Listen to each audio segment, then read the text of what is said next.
Good morning. Greetings from the beautiful San Francisco Bay Area. We are live for 5 Play Friday. We are excited to be here.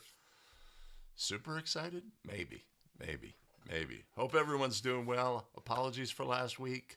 Travel plans changed a little bit. And I'm just back from my trip to see my grandson and his family in South Carolina. And he's tremendous. Very fortunate. I have one grandchild, and it's probably the best grandchild ever. What are the chances? Wow. Wow. I hope everyone's doing well. I really apologize.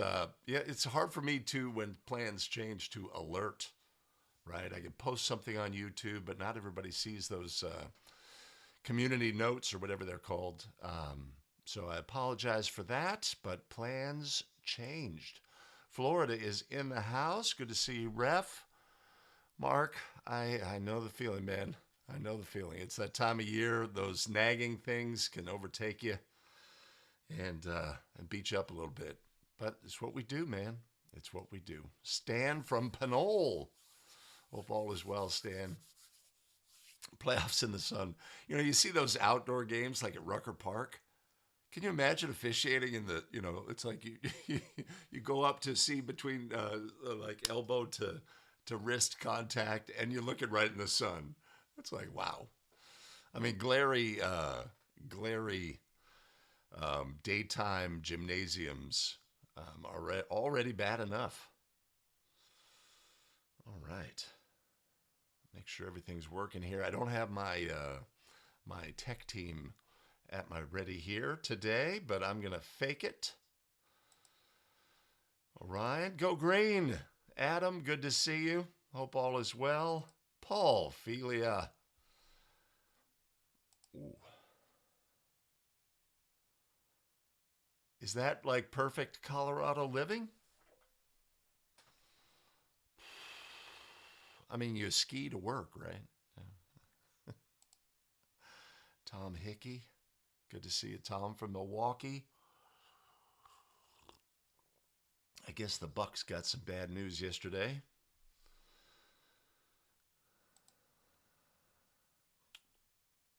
All right, Joe. I see you working. That is tremendous. That is very tremendous. We like the NCS playoffs. That is obviously a reflection of your hard work, right? If you're diligent about improving, right? So if we could just be just a small fraction of a little bit, that would be tremendous. Good morning, Randy Wilson. Good to see you from Chicagoland.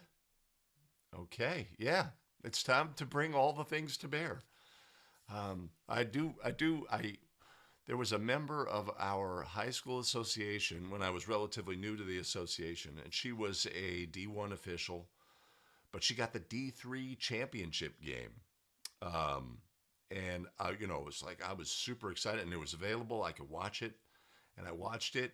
And this game, both teams sitting in zone defense, both teams running patient offense. The ball simply just moved up from one end of the court. I think they called maybe 2 fouls in the first half. And it was just, it was interesting to me because you've sharpened your saw. You've done all the things. You've developed your skills, this, that, and the other thing. And then the game presents itself and it says, don't need all that. Don't need all that. So that was an interesting moment for me to see that. But obviously, we're preparing for the exact opposite of that. A game that requires all of our skill, all of our game management, all of our awareness, all of our rules awareness at ends of games.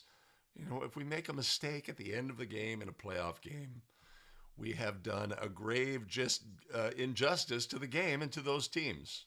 So that's what we prepare for. And, so that's the other thing, right, is we got our annual email from an assigner in one of our associations. And it's like, okay, it's the playoff meeting. And we're going to get together and have our playoff meeting. At the playoff meeting, it's like, you've got to get in your rules book. And you've got to, do all the things, game management things, and talking to administrators.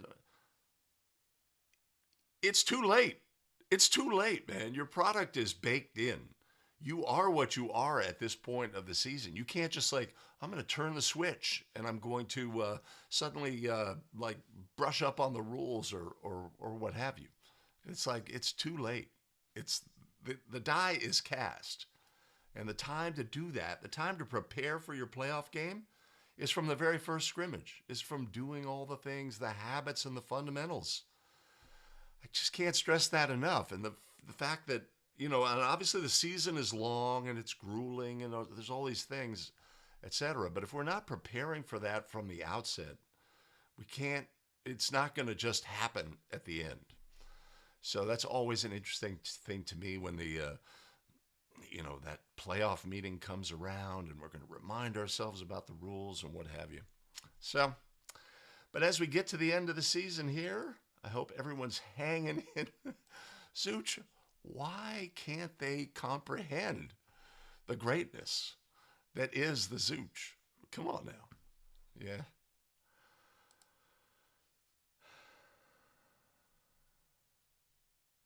Okay, it's interesting. We do here in the Bay Area in California, the playoffs happen simultaneously, and that's one of the reasons why there's a pinch of officials at this time when the playoffs, the NCS, which Joe referred to previously, two-person for like the first 2 rounds, a travesty. But when we get to three-person, shortage of officials. Good morning, Warren. Good to see you. Chris Janish. We may have a Chris Janish play at the end. I'm just going to lavish praise. So Chris, you got to stick around for that. Too late, Darwin. Too late. We're already going green. Aaron Bender from Wisconsin. Good to see you. Jason Hayes. Yes. Always a patient. Can you have a whistle that is too patient? Of course, we get to the end of the game situations, right? Like we have a .2 play today. We want to have an accelerated whistle sometimes because we want to make sure that we don't allow time to run on the clock. Yeah. It's tough to have that ability to switch gears there. Hell.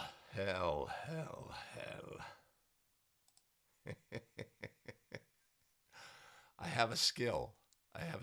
Actually, it is a skill to read. Like sometimes you're at a counter and somebody on the other side of the counter is reading something and you can see it and it's like it's a skill, man, to read upside down. All right. Okay. Yeah, well,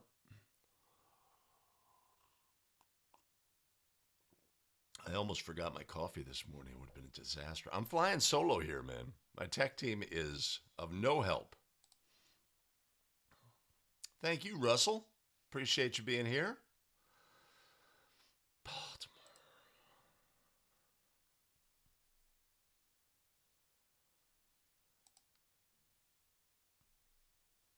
That is a swing.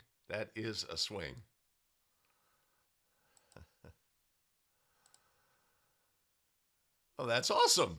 That's tremendous, Stan. Stan and I will work together at some point over the summer. I will see you then.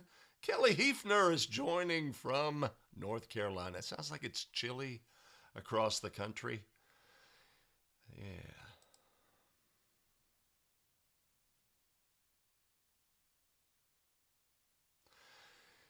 Yeah. It's easy to see officials who are on the court and they have mobility issues because, it's an older group. But there is a place for officials of all stripes, and I would say all physical abilities, right? And you could say, man, that guy can hardly get up and down the court, or, maybe it's inappropriate for the game, but there's a place. There's a place in the game, whether it's, a lower level or your assigner needs to recognize, hey, I'm not going to put him on this track meet game that is really going to test the officials' um, physical abilities. But there's a place. There's a place for officials of all physical capabilities. Let's put it that way. I believe that very strongly because, it's only a small percentage of what we do. Obviously, we need to be in position to make the proper rulings on plays and know the rules, right? But knowing the rules in that game, you see it in the NBA where they basically age out their officials.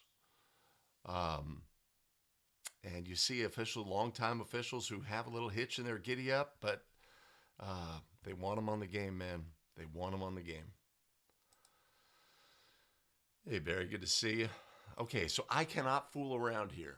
I have got to make things happen in a timely fashion. I'm out the door this morning. What? Yeah, the car sliding down the slope. That's awesome.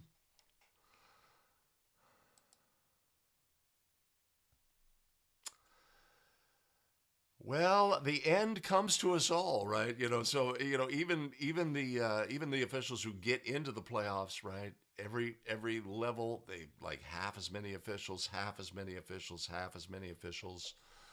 Obviously, there's it's politics, man, with the assigners who they choose, but they've got a job to do. They make their decisions based on the variables that they have. Around here in California, in the state tournament, as it goes on, you're going to see collegiate officials. Collegiate officials are working those games. Young, notch in their belt. Get them this game, this game, this game, etc. You do see the same officials, right? But because that's what the assigner wants. They know that I can put this crew on the game and they will do the right thing for the game. We have to understand what assigners are looking for. So that's a thing, man. That's a thing. Hey, Daryl, I saw your jump ball play. I did not have a chance to curate it for the show.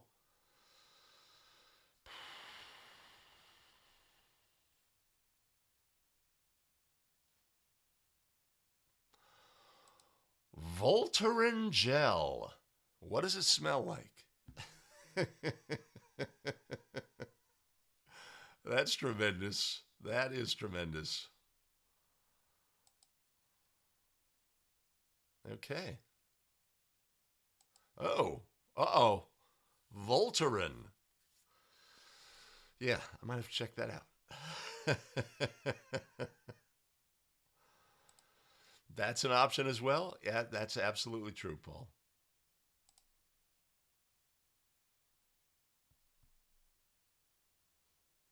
Hey, Rick, good to see you. Oh, oh man, okay. All right. More props to you. Or the movie Big. Wasn't the machine at the arcade the Voltron? Voltron machine? Okay. I think I'm ready to go. I think I'm ready to go. We got to get out the door. Everything's grooving in the background there. I will tell you a brief story about my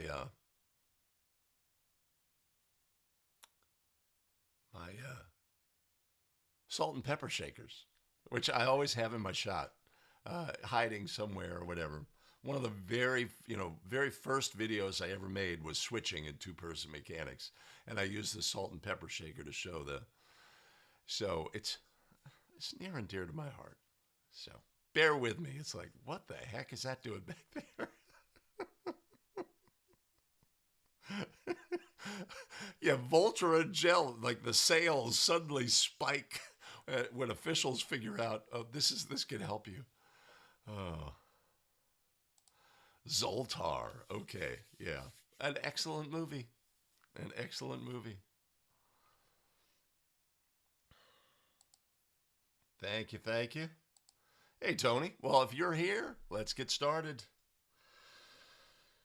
Okay, what do I have today? I have a couple of backcourt plays, one that are very befuddling, a possible travel play that has my brain exploding, um, a block charge play, no call, and a couple of last second plays that are really, really interesting. That's a little preview.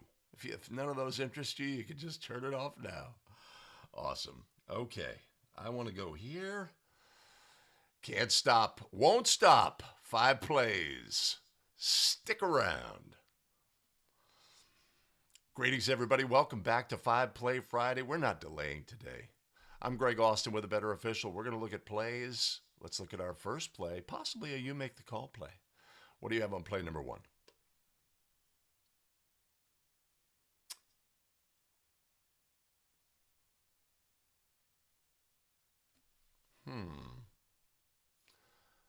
That's not the right play.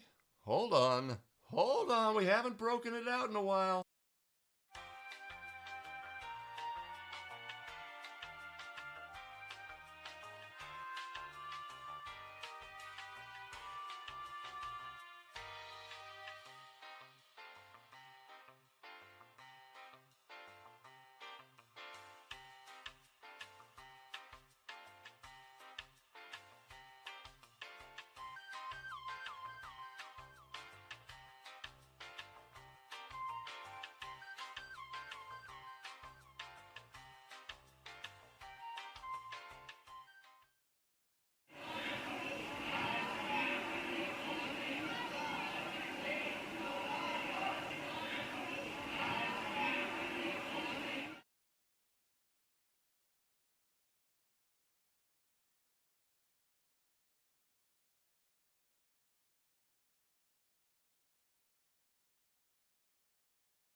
We have a player dribbling in the backcourt, throws the ball to a cutting teammate at their basket. It contacts the ring, bounces all the way into the backcourt where our original ball handler collects the ball.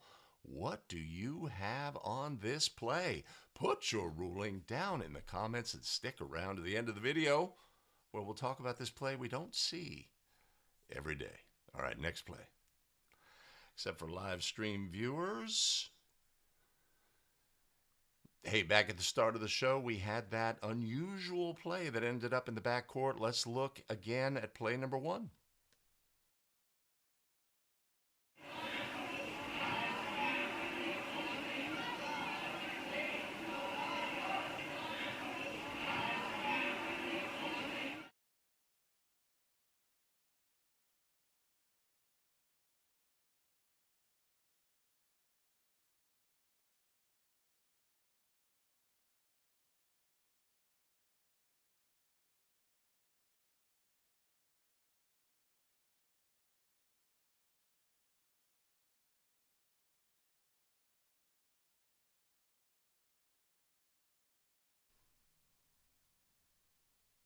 Okay.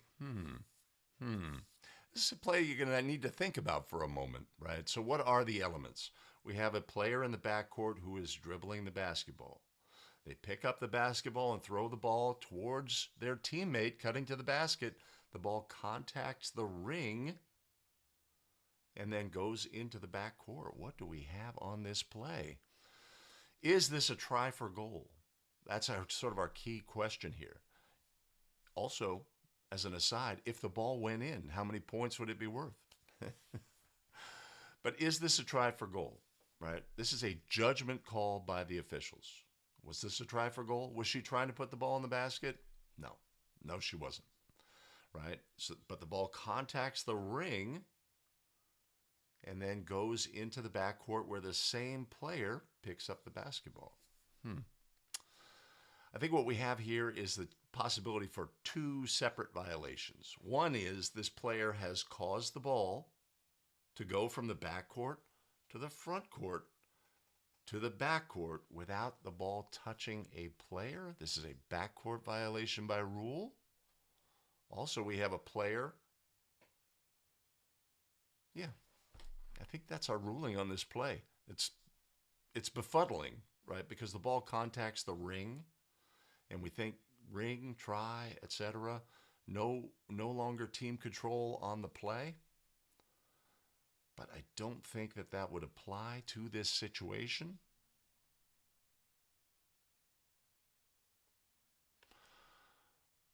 So a very unusual play, one that we wouldn't want to have a quick whistle on. We really need to think it through. If in your judgment this was a try for goal, then there is no team control and this is not a violation, right? But simply because a player throws the ball and it contacts the ring does not make it a try for goal. So, an unusual play. An unusual play. It's good to see unusual plays. Plays in the wild, as it were, so that we have a memory bank of plays to look at. Dude, I don't know, man. I don't know. I look at this play, I got another play coming up. Oh, no.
Don't know what my memory issue is here, but I've got memory issues. Man. Let's try this.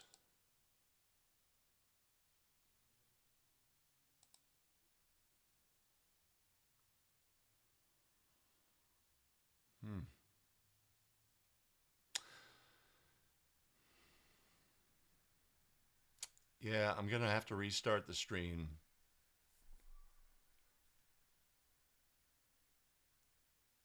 Yep. Oh well. I don't know what other things I can do. So I'm going to restart the stream. I will put up a new live stream on YouTube. I apologize for the delay, but that's what we're going to do. See you then.